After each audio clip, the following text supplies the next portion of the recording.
Protecting your daughter is our priority. One afternoon, a sudden call from the police jolted me. Why would they be calling me? What on earth happened? As I listened, shock coursed through me at their words. What do you mean? It turned out they had found my 4-year-old daughter alone and had taken her into their care. But she was supposed to be at the amusement park with my husband. Little did I know, this call would mark a significant turning point in our lives. I'm Karen, 30 years old, juggling work from home while raising my daughter. 5 years ago, I married my college classmate Andrew, and together we have a 4-year-old daughter named Jennifer. My husband is incredibly hands-on with childcare, often taking our daughter out on his days off. He's also on the cusp of a big promotion, so life has been quite rosy for us, thanks to him and our delightful daughter. That was until I received that fateful call. Today, we're going to the amusement park, Jennifer had exclaimed with excitement that Saturday. My husband, off work, had taken her, though I was meant to join. A last-minute work task foiled my plans. We're off. Have a great time, I called after them, watching as they held hands and headed to the car. All right, time to nail work today. It's going to be a good day, I murmured to myself as I retreated to my home office. 2 hours later, as I was about to take a short break, I noticed my phone ringing. Since it was lunchtime, I'd assumed it was my husband. However, the caller ID displayed an unknown number, leaving me on edge. Answering cautiously, I was greeted by the police, informing me they had found my daughter alone. But there was no way she'd be alone. She was supposed to be at the amusement park with my husband. Initially, I thought it was a prank. I decided to double-check with my husband. Hello, there's something I'd like to ask you, I began. What's up? He replied casually. Where are you and Jennifer right now? I inquired, my concern growing. We're at the amusement park, my husband answered, still nonchalant. My heart raced as I struggled to process his words. The police just called me, saying they found Jennifer. What's going on? What?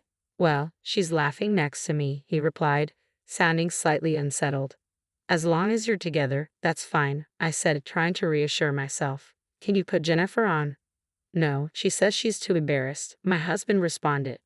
But she loves playing phone games and calling us when we're out. There's no way she'd be embarrassed, I countered, feeling my trust in my husband waver. Are you sure? It sounds like something Jennifer would do. Look, maybe Jennifer is tired too. Can we drop it now? My husband's eagerness to end the conversation only fueled my suspicion. Suddenly, I noticed something off. Wait, it's unusually quiet. There's no sound of laughter or amusement park rides in the background, I pointed out, my apprehension deepening. He claims they're at the amusement park, but could that be true? I'll see you at home then, I said, unable to shake the feeling of unease. With that, he hung up. As I pondered my husband's odd behavior and the unsettling silence, a nagging sense that something wasn't right consumed me. I realized I hadn't checked the GPS on my daughter's phone amidst the chaos of the police call. But it shows they're at the amusement park, I murmured to myself, surprised by the confirmation. The GPS confirmed they were indeed where they were supposed to be. However, the call from the police still left me uneasy. Worried yet suspicious, I decided to head to the amusement park. When I arrived at the Lost and Found Center, there she was, my daughter, chatting happily with a police officer. But as soon as she spotted me, tears streamed down her face. Dad said he'd wait for me on a bench and that I could go on any ride I wanted. I was playing, and then when I looked around, he was nowhere to be found, she sobbed. Concern gnawed at me as I listened to her story. I asked the staff for details. They had found my daughter wandering alone in the park. Despite several announcements calling for her guardians, no one showed up, prompting them to contact the police. Thankfully, she had a tag with her address and my contact details, allowing them to reach me quickly. Where could he be? What's he doing? My husband wasn't the type to abandon our 4-year-old daughter like this. Could he be in some sort of trouble? I shook off the unsettling thoughts as I focused on comforting my daughter. Mom, I took lots of pictures, she said, handing me her toy camera, a special gift from her grandfather. Even though it's just a toy, it can take real photos. Curious, I turned it on and scrolled through the pictures. You've got to be kidding me, I muttered under my breath as I came across a photo of my husband hugging an unfamiliar woman. My heart sank as more similar photos appeared, making me feel sick to my stomach. Jennifer, who is this woman? I asked, trying to keep my voice steady. She's a friend of Dad's, Jennifer replied innocently, but her words felt like a punch to the gut. Dark memories flooded back. My husband had cheated on me once before, 5 years ago when I was pregnant. We had reconciled then because of our impending child, but now he was doing it again, and using our daughter to cover it up. He probably left her here to be with his mistress. Do you know where Dad went, Jennifer? I asked, my voice trembling. She shook her head, tears welling up in her eyes as she recounted how he had forcefully pushed her away earlier, telling her she was big enough to play by herself. I'm so sorry you had to go through this, sweetie, I whispered, taking her hand as we headed home. Late that night, my husband rushed through the door, looking panicked. Where have you been, and what have you been doing? I demanded, my anger barely contained. He picked up on the tension in my voice, looking tense himself. Actually, Jennifer went missing, he stammered. You said she was fine on the phone. Why did you lie? I pressed. I didn't lie, he insisted, but his words rang hollow in the air. I never imagined it would take this long to find her. It's been over 6 hours since that phone call. He's probably been out with his mistress all this time. It's clear he's lying. Don't you think it's odd you didn't notice the park announcement? I confronted him. How do you know about that? He asked, looking uncomfortable. The police called me when I went to pick up Jennifer at the amusement park. The staff told me, I replied, watching his silence confirm my suspicions. He wasn't there, leaving our daughter stranded at an amusement park to be with his mistress. It's unforgivable. I've made up my mind to get back at him, I declared firmly. Fine, just don't do it again, he said, visibly relieved. Okay, I replied, deciding to let him think he's off the hook for now. Meanwhile, I've been up to something. A month later, I found myself in Los Angeles, not for vacation or work, but to catch my husband red-handed with his mistress. Having a good time on your trip with your mistress? I confronted them as they walked hand in hand. They both turned around, their faces filled with shock. You can't talk your way out of this, Karen. What are you doing here? Weren't you supposed to be on a business trip today? He stuttered. That's not it. She's a colleague from work, he tried to explain. Oh, really? I called your office. They confirmed you took the day off? I countered, watching him grow increasingly rattled, his eyes darting around as if seeking a way out of his own lie. How did you even find out I was here? He finally asked. Remember the GPS on Jennifer's phone? I put it in your car, I replied, feeling a mixture of satisfaction and betrayal. I showed him my phone screen, displaying the location of a car parked nearby. Using a hidden camera is so underhanded. Who's the underhanded one here? The only reason you'd be worried is if you had something to hide, I accused, my frustration evident. Or is this you finally admitting it? I continued, my voice trembling with anger. That's not it, he retorted, his fury palpable. He cheats and yet blames me, I thought, rendered momentarily speechless by his audacity. Do you even have proof that I cheated? He challenged, his tone dripping with disdain.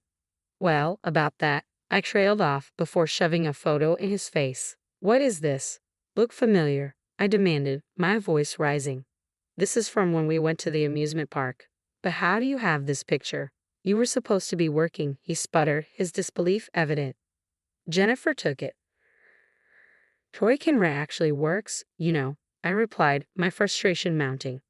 You've got to be kidding me, he muttered, his expression shifting from disbelief to denial. This isn't even me, he insisted, attempting to dismiss the evidence. To counter his attempt to weasel out, I handed him a large number of photos. There were so many of them that they seemed to overflow from his hands. I'll admit the toy camera doesn't take the clearest photos, so I took these myself to make sure, I explained, watching his face pale as he saw the photos clearly showing him with his lover. How could you be all lovey-dovey with her right in front of our daughter? You're despicable, I accused, my voice trembling with a mixture of anger and betrayal. In a desperate attempt to erase the evidence, he began tearing up the photos. But I had anticipated his move. Too bad these are all copies, I declared triumphantly, watching his face fall as the realization sank in. I've got the original stored safely, I declared, my anger palpable as I glared at him. He looked defeated, but I decided to deal another blow. You've got a big promotion coming up at work, don't you? I asked pointedly. What's your point? He replied, his voice strained. How do you think spreading these photos would affect that? I pressed. His face gradually turned paler as he realized the implications. His company values character when considering promotions. If word got out about the affair, It could ruin his chances. Please don't do this. Do you really think I'll forgive you now? I've been a good husband all this time, haven't I? He pleaded, desperation creeping into his voice. A good husband wouldn't leave his daughter at an amusement park, I retorted loudly, watching him visibly shrink back. But I've been taking our daughter out every week lately, haven't I? He countered weakly. That was just to keep me off your scent about your affair, wasn't it? I shot back, my voice dripping with accusation. I'm really sorry.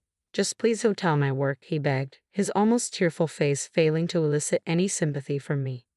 Do you remember when you cheated on me 5 years ago while I was pregnant? I continued, watching his face tense and sweat form on his forehead. I haven't forgotten the agreement we signed. His eyes widened in realization. No, this isn't what it looks like. It's not an affair, he stammered, but his words fell flat.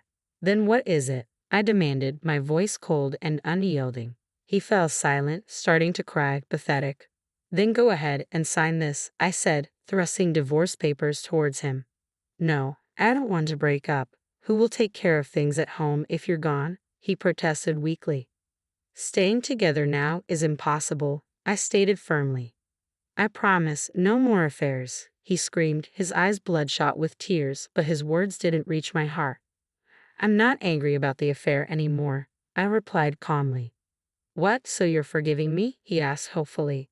No, I replied firmly. What I'm angry about is you putting our daughter in danger. My husband fell silent, tears streaming down his face. And another thing, I continued, my voice steady, you don't have a place in anyone's life anymore. What do you mean? He asked, confusion evident in his voice.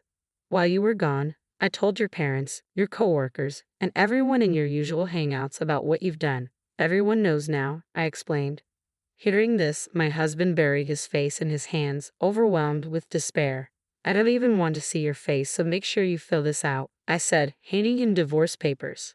My husband looked up at me, his face a mess of tears and snot, resembling a child. I left him there and walked away. A month later, the news reached his company, and they revoked his promotion because of the agreement we had. He had to give up his assets with an additional $220,000 in damages and $400 a month in child support. He's barely making ends meet now, having to change jobs to a company with a terrible work environment just to earn a higher salary. He's working nonstop. Meanwhile, I've moved back to my parents' home with our daughter, doing my best as a single mom. Next year, my daughter will start preschool, and I'm looking forward